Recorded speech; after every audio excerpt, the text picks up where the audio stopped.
విశాఖలో టీసీఎస్కు ఏపీ ప్రభుత్వం 21.16 ఎకరాలను కేటాయిస్తూ నిర్ణయం తీసుకుంది. 99 పైసలకే ఈ భూమిని లీజుకి ఇచ్చింది. 1370 కోట్ల రూపాయలతో టీసీఎస్ ఆపరేషన్స్ సెంటర్ని ఏర్పాటు చేసి 12,000 మందికి ఉద్యోగ అవకాశాలు కల్పించనుంది. రాష్ట్రంలో 5 ఏళ్లలో 20 లక్షల ఉద్యోగాలు కల్పించాలన్న లక్ష్యంతో ప్రభుత్వం ముందుకు సాగుతోంది. మంత్రి నారా లోకేష్ చేస్తున్న కృషితో టీసీఎస్ గేమ్ చేంజర్ కాబోతోంది.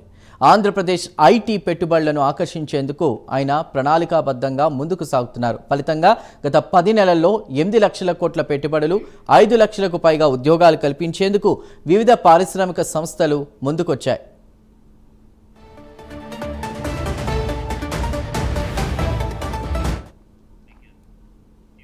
డిప్యూటీ సీఎం పవన్ కళ్యాణ్ కుమారుడు మార్క్ శంకర్ పై అనుచిత